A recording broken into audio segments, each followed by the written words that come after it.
Hi friends, ಎಲ್ಲರೂ ಹೇಗಿದ್ದೀರಾ? Healthy food ಕುಕ್ಕಿಂಗ್ಗೆ ಸ್ವಾಗತ. ನಾವು ಹೊರಗಡೆ ಸಿಗುವಂತಹ ಸ್ಯಾಂಡ್ವಿಚನ್ನು ಮನೆಯಲ್ಲಿ ಹೇಗೆ ಮಾಡೋದು ಅಂತ ನೋಡೋಣ ಬನ್ನಿ. ಮೊದಲಿಗೆ ಒಂದು ಮಿಕ್ಸರ್ ಬೌಲಿಗೆ ಸಣ್ಣದಾಗಿ ತುರಿದಿರುವಂತಹ ಅರ್ಧ ಬೌಲ್ ಕ್ಯಾರೆಟ್, ಸಣ್ಣದಾಗಿ ಹಚ್ಚಿರುವಂತಹ ಒಂದು ಬೌಲ್ ಈರುಳ್ಳಿ, ಒಂದು ಟೊಮ್ಯಾಟೊ, ಒಂದು ಬೌಲ್ ಕ್ಯಾಪ್ಸಿಕಮ್, ಒಂದು ಪೊಟ್ಯಾಟೊವನ್ನು ಸಣ್ಣದಾಗಿ ತುರ್ಕೊಂಡಿದ್ದೀನಿ. ವೆಜ್ ಮಯೋನೀಸ್ ಅವ್ರದ್ದು 2 ಟೇಬಲ್ ಸ್ಪೂನ್ ಮಯೋನೀಸನ್ನು ಸೇರಿಸ್ತಾ ಇದ್ದೀನಿ. ಈ ಸ್ಯಾಂಡ್ವಿಚ್ಚು ಚಿಕ್ಕ ಮಕ್ಕಳಿಂದ ಹಿಡಿದು ದೊಡ್ಡೋರವರೆಗೂ ತುಂಬ ಇಷ್ಟಪಟ್ಟು ತಿಂತಾರೆ.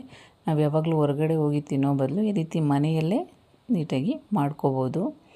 ಹೆಲ್ತ್ಗೂ ಕೂಡ ಒಳ್ಳೆಯದಾಗಿರುತ್ತೆ. 1 ಟೇಬಲ್ ಸ್ಪೂನ್ ಟೊಮೆಟೊ ಸಾಸ್, ರುಚಿಗೆ ತಕ್ಕಷ್ಟು ಉಪ್ಪು,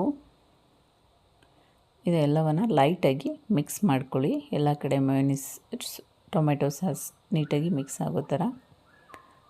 ಸ್ವಲ್ಪ ಮಿಕ್ಸ್ ಆದ ನಂತರ ಇದಕ್ಕೆ ಅರ್ಧ ಟೇಬಲ್ ಸ್ಪೂನ್ ಚಿಲ್ಲಿ ಫ್ಲೇಕ್ಸನ್ನು ಸೇರಿಸ್ತಾ ಇದ್ದೀನಿ, ಅರ್ಧ ಟೇಬಲ್ ಸ್ಪೂನ್ ಪೆಪ್ಪರ್ ಪೌಡರ್, ಸ್ವಲ್ಪ ಚಾಟ್ ಮಸಾಲವನ್ನು ಹಾಕ್ಕೊಂಡಿದ್ದೀನಿ. ಈಗ ನೀಟಾಗಿ ಎಲ್ಲವೂ ಮಿಕ್ಸ್ ಆಗೋ ರೀತಿಯಲ್ಲಿ ಮಿಕ್ಸ್ ಮಾಡಿ. ಈಗ ಸ್ಟಫಿಂಗ್ ರೆಡಿಯಾಗಿದೆ. ಬ್ರೆಡ್ ಸ್ಲೈಸಸನ್ನು ತೊಗೊಳ್ಳೋಣ. ನಾನಿಲ್ಲಿ ಸ್ಯಾಂಡ್ವಿಚ್ ಬ್ರೆಡ್ಡನ್ನೇ ತೊಗೊಂಡಿದ್ದೀನಿ. ಈ ಸ್ಯಾಂಡ್ವಿಚ್ ಬ್ರೆಡ್ ಸ್ಲೈಸಸ್ಗೆ ಸ್ವಲ್ಪ ಮೆಲ್ಟ್ ಆಗಿರುವಂತಹ ಬಟರನ್ನು ಹಾಕ್ಕೋತಾ ಇದ್ದೀನಿ. ಎಲ್ಲ ಕಡೆ ನೀಟಾಗಿ ಸ್ಪ್ರೆಡ್ ಮಾಡ್ಕೊಳ್ಳಿ ಬಟರನ್ನು. ಬಟರ್ ಸ್ಪ್ರೆಡ್ ಆದ ನಂತರ ನಾವು ರೆಡಿ ಮಾಡಿರುವಂಥ ಸ್ಯಾಂಡ್ವಿಚ್ ಸ್ಟಫಿಂಗನ್ನು ಎಲ್ಲ ಕಡೆ ನೀಟಾಗಿ ಸ್ಪ್ರೆಡ್ ಮಾಡಿ. ಒಂದು ಕಡೆ ದಪ್ಪ ಒಂದು ಕಡೆ ಸಣ್ಣ ಮಾಡಿಬಿಡಿ, ನೀಟಾಗಿ ಎಲ್ಲ ಕಡೆ ಸ್ಪ್ರೆಡ್ ಮಾಡ್ಕೊಳ್ಳಿ.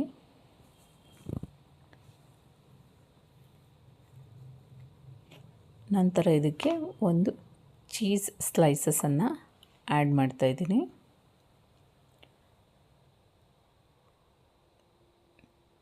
ಎಲ್ಲ ಬ್ರೆಡ್ ಸ್ಲೈಸಸ್ಗಳನ್ನೂ ನೀವು ಈ ರೀತಿ ಸ್ಟಫಿಂಗ್ ರೆಡಿ ಮಾಡ್ಕೊಳ್ಳಿ.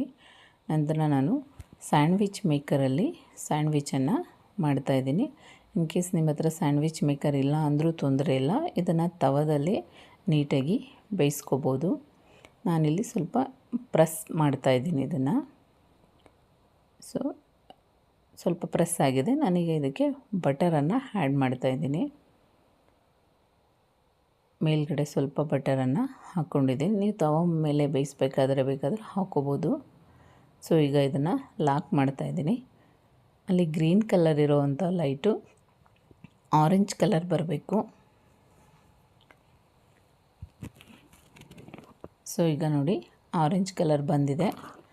ಸ್ಯಾಂಡ್ವಿಚ್ ರೆಡಿಯಾಗಿದೆ. ನೋಡಿ, ತುಂಬಾ ಟೇಸ್ಟಿಯಾದಂತಹ, ಆರೋಗ್ಯಕ್ಕೂ